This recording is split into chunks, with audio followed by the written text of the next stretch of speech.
utilise les ressources d'une façon que la planète ne peut pas les renouveler à l'intérieur du période qu'elle est nécessaire. Par exemple, cette année, il était calculé que dans les premiers 9 mois, on a détruit toutes les ressources de la planète qu'elle peut renouveler en une année. Donc, si on fait comme ça, évidemment, il n'y aura pas la possibilité de continuer à vivre sur la planète entière. Et justement, le problème de l'eau, c'est un des problèmes les plus importants, parce que c'est le problème où la population elle se confronte immédiatement. On ne peut pas vivre sans eau, sans manger. Peut-être on peut résister, on trouve toujours quelque chose, mais les organismes vivants, avec une journée sans eau, déjà, ils commencent à ne pas être à l'aise. Le deuxième jour, ils sont complètement malades, le troisième jour, ils meurent. Donc, les populations, quand il n'y a pas d'eau, ils partent. On peut dire que le collapse qu'il y a eu dans les temps des civilisations, c'était dû surtout à des cycles, à des crises d'eau. On est plein d'Amérique, dans des villes abandonnées, la civilisation maya, des villes disparues. On est plein dans les déserts, dans les Sahara, dans l'Arabie, des capitales qu'une fois elles étaient des cités florissantes, et on les a trouvées complètement abandonnées. Pourquoi? Parce que les gens, il y avait des techniques pour aménager leur propre territoire, pour produire leurs ressources, et quand ces techniques ils sont abandonnées, pour une raison ou pour l'autre, tout il est détruit, tout il doit collapser.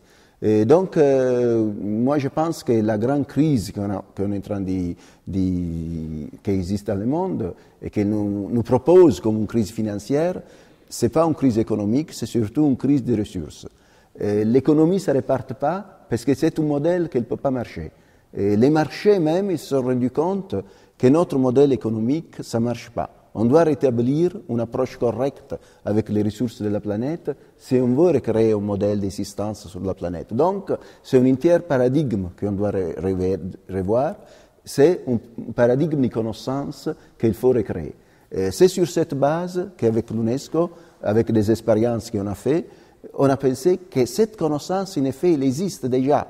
Ce n'est pas des choses à réinventer, parce que les populations, ils s'étaient adaptées au lieu. Ils s'étaient adaptés au changement climatique dans le temps. Il y a toujours eu des changements climatiques. L'environnement, il y a toujours eu des systèmes d'imprévisibilité, des changements. Donc les sociétés traditionnelles, ils sont pu s'adapter. Ils sont appris à s'adapter et créer la possibilité de vivre dans des environnements même très difficiles, très hostiles. Notamment, par exemple, les environnements des déserts, les environnements des oasis.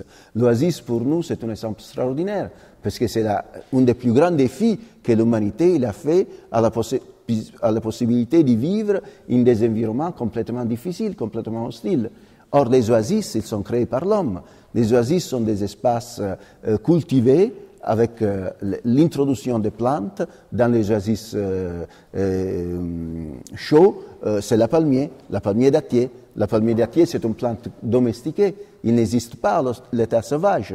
Si vous jetez une datte et vous le faites pousser, vous n'aurez pas un arbre. Vous aurez seulement comme ça des buissons. C'est pas un arbre, c'est une plante. C'est nous qu'on a fait devenir un arbre. Donc on coupe les branches et on crée un tronc. Et après aussi, par exemple, dans les Sahara, la palmier dattier, il faut la féconder. Il n'arrive pas toute seule à produire des dattes. Et les jeunes, ils montent sur la palmier femme avec les fleurs mâles et les fécondent d'une façon artificielle. D'ailleurs, ils font ça avec des chants, des cérémonies. Ça, c'est très important parce que dans les sociétés traditionnelles, tout est lié. Et la fête, la cérémonie, il est lié à les façons utilitaires. Donc, on féconde la palmier dattier et on crée une cérémonie. Donc, c'est ce système aussi de symboles dans les sociétés traditionnelles qui est très important. Et après, la palmier, c'est très important parce qu'il crée l'ombre, il attire des insectes. Et vous voyez, on arrive à cultiver sur le sable. Il n'y a pas d'humus, il n'y a pas de sol. Qu'est-ce qu'on appelle sol? C'est le terrain fertile. 1 centimètre de terrain fertile, il faut 100 années pour se reproduire, pour se produire et se reproduire. On est aussi habitué dans notre climat que le terrain fertile, il existe, qu'on pense que c'est une chose gratuite. Ce n'est pas gratuit. C'est le fruit d'un processus complexe. Il faut attirer les insectes qu'ils meurent, ils commencent à créer l'humus. Donc c'est la mort des animaux qu'ils créent la vie pour les autres. C'est la coexistence, c'est la possibilité de pouvoir vivre. Pourquoi? Parce qu'il y a beaucoup d'espèces. Et c'est qu'est-ce qu'on est en train d'oublier. Dans la planète, on détruit l'espèce et on ne comprend pas que notre possibilité de vie, il est due à l'existence de plusieurs espèces. Donc l'oasis, c'est un petit exemple que dans la symbiose et dans la collaboration, on peut créer la possibilité de vie dans le désert. Et après, il faut l'eau. L'eau, c'est important. Donc il y a des situations naturelles, géomorphologiques qui te permettent d'avoir l'eau, mais aussi il y a des situations extrêmes où l'eau, il n'y a pas. Et donc il faut produire l'eau. Et par exemple, une des techniques utilisées, c'est la technique des galeries de captage souterraines. Je ne sais pas si vous la connaissez, c'est diffusé un peu partout dans le monde. On les appelle Kanat en Iran, Foggara en Algérie, Kettara au Maroc, Falaj aux Oman, il y a plusieurs noms, mais la technique c'est la même. C'est-à-dire, moi, je dois produire l'eau pour mon palmeraie. Alors, je creuse un tunnel, c'est horizontal au terrain avec une toute petite pente. Ce tunnel, il commence à ramener des quantités d'eau. D'où il vient cette eau? Et avant, on pensait qu'il y avait des nappes profondes qu'on arrivait à pousser. Nous avons fait des analyses isotopiques sur cette eau. C'est des analyses pour voir quand est-ce que cette eau s'est créée. Et on a vu que l'eau, en effet, il y a 20 années. C'est pas très ancien. Donc, c'est de l'eau qui se renouvelle continuellement. Donc, l'eau, c'est aussi de l'eau de condensation atmosphérique. Ces tunnels, ils sont des conduits verticaux, ils sont des puits qui repèrent une surface. Ces conduits verticaux, avec les tunnels horizontaux, ils créent un système d'absorption de l'humidité atmosphérique. Dans le désert, il y a l'humidité. C'est la différence de température dans les jours et la nuit qui crée de la condensation. Donc, c'est des vraies mines d'eau. Ils produisent de l'eau. Vous direz, c'est des petites quantités, mais cette petite quantité, il arrive à ménager la nappe. Ils font une façon que la nappe ne tombe pas et que l'eau remonte. Et donc, c'est un système de ménager une nappe qui existe, qui est très faible, mais avec cette méthode, ça se reproduit toujours. Si on fait un puits, et c'est ce qu'on fait maintenant avec la modernité, si on fait un puits, on fore, on met une pompe et on a de l'eau. Ils arrivent de l'eau, mais c'est comme une éponge. Si on commence à pousser l'eau avec un puits, toute l'eau, elle disparaît. Et la nappe, elle descend. Et donc, après, on n'aura plus d'eau. Par contre, si on utilise cette méthode traditionnelle, c'est une façon de créer le maintien de la nappe, de créer la nappe. Donc, la nappe, elle se relève, elle monte, elle est toujours constante. Donc, il y avait des sentinelles et sentinelles d'oasis anciennes qui marchaient avec ce système et que quand, avec la modernité, on a commencé à mettre des puits et à lever, ils disparaissent. Donc, on a plein de Sahara, des villes complètement abandonnées, et des casbahs et des forteresses, dû au fait que ces techniques anciennes ont été abandonnées. Mais je vais sur les photos, comme ça, qu'elles sont arrivées, comme ça vous aurez aussi des images. C'est vrai que les mots, ils vous peuvent donner des idées, mais peut-être avec les images, vous arrivez à suivre moi. Bien. Bon, je pars avec cette image-là. Ici, on est dans les îles d'Alak, dans la mer Rouge. Et c'est un garçon. Qu'est-ce qu'il fait, lui? C'est un nomade des îles. Il a ses troupeaux, il a ses chèvres, et il les ramène d'île en île pour l'apâturage, pour les faire manger.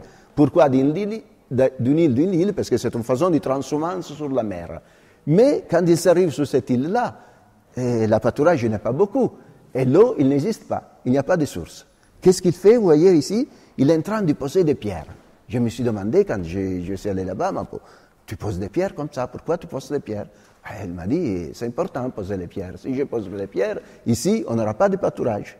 Qu'est-ce qu'il arrive? Lui, il fait des choses avec des gestes très anciens. Je pense que si les archéologues, ils viendront ici dans le futur, ils vont trouver cette pierre, ils vont se dire, c'est une chose mégalithique, un cromlech, un sanctuaire, quelque chose comme ça. Non. Lui, il le fait parce que l'eau d'évaporation de la mer Rouge, il y a beaucoup d'évaporation. C'est de l'eau salée, mais il y a de l'évaporation. Mais quand l'eau évapore, ça c'est notre grand désalinisateur naturel, c'est le soleil. L'eau, après, elle vient capter dans les pierres, qui sont des pierres de calcaire. Il absorbe l'eau, la bonne eau, et vous voyez, en aval des pierres, il y a de l'herbe. Il croît de l'herbe. En amont, il n'y a pas. Donc c'est les pierres qui créent la possibilité de l'existence des troupeaux et donc de la population. Donc c'est un petit geste, c'est toute une petite chose, mais il crée la vie in cette situation. Et ça, c'est très important. Nous, avec l'UNESCO, on commence à réfléchir que peut-être beaucoup de grands monuments anciens, ce n'était pas seulement des ouvrages monumentaux, mais ça avait aussi une véritable utilisation pour la vie. Ici, on est dans le Yucatan, c'est Chichen Itza, Maya, période Maya, et le pente des pyramides. Pourquoi les pyramides étaient faites comme ça? Bon, en effet, ça servait aussi pour attraper l'eau. Parce qu'on est une situation de forêt pluviale, c'est vrai, il y a beaucoup d'eau, mais il n'y a pas de cours d'eau apparent. Parce que c'est une situation karstique, l'eau, il va dans les sous-sols et il disparaît. Donc, quand de l'eau il y avait, quand il y avait les pluies, il faudrait les garder. Et ça, c'est le système qu'il utilisait, on l'appelle les chultun, c'est des grands citernes avec des canalisations qui ramènent l'eau des pyramides jusqu'à la citerne, et ça, c'est des lieux sacrés aussi. Dans la tradition, il y a toujours cette stricte interaction entre utilitarisme et sacralisation, et aussi esthétique. C'est des choses qui sont beaux à voir, qui sont essentielles pour la vie, et qui sont aussi sacrées. Parce que la sacralisation aussi, il sert pour les protéger. Donc, il s'est développé ce mécanisme qui sert à protéger les systèmes de techniques. Et vous voyez ici, ça c'est une reconstruction des sous-sols de la forêt amazonique, et c'est justement ce système de cavité, des fois naturel, mais beaucoup de fois après managé par l'homme, qui crée la possibilité à l'eau de continuer à être utilisée et à cultiver et à gérer la forêt. Si ces techniques sont abandonnées, vous voyez, c'est la fin de la forêt. C'est la salinisation qu'elle monte, c'est la destruction. La forêt amazonique, il peut effectivement devenir un désert. Parce que, pourquoi? C'est vrai qu'il y a la pluie, mais les sols, ils sont très immenses, et si les arbres, ils sont pas là, s'il y a l'eau, plutôt qu'être un avantage, c'est un désastre, parce que l'eau, il ramène les sols, il élève les sols, et vous aurez des sols stériles. En plus, sans les arbres, la forte évaporation, il fait disparaître l'eau. Et en plus, il y a la pluie, même parce qu'il y a les arbres, parce que les arbres, ils ont une fonction catalytique en rapport à la condensation de la pluie. Donc, vous voyez, ce sont des mécanismes très complexes, et vous voyez, ça c'est des images, vous les connaissez tous, la forêt amazonique, 30 années avant, et maintenant, non, il y a 10 années, donc maintenant c'est encore pire. Vous voyez qu'est-ce qu'on est en train de faire à la forêt amazonique. Et évidemment, la disparition de cette technique, il détruit les écosystèmes de la planète entière. Ici, on est à les Cinque Terre. C'est à côté de Gênes. J'ai ramené cette photo parce que c'est mon pays, je suis italienne, et les Cinque Terre, c'était un bijou pour notre idée de la capacité traditionnelle de créer des paysages culturels, des paysages façonnés par l'homme. Vous voyez aussi la trame des terrasses, c'est des terrassements en pierre, ils protègent la pente, sont très importants parce qu'ils ont des fonctions multiples. Et ils protègent la pente en même temps, ils gardent le sol, ils créent l'humus, ils créent les sols. Le terrassement, c'est une façon de créer des espaces, parce que c'était une pente où tu pouvais pas faire rien. Avec des terrassements, tu crées des espaces, des terrasses où tu peux cultiver. En plus, les murs en pierre, c'est de la pierre sèche, sans béton. Donc, il peut être colonisé par des plantes et des animaux. Donc, c'est une source extraordinaire de biodiversité.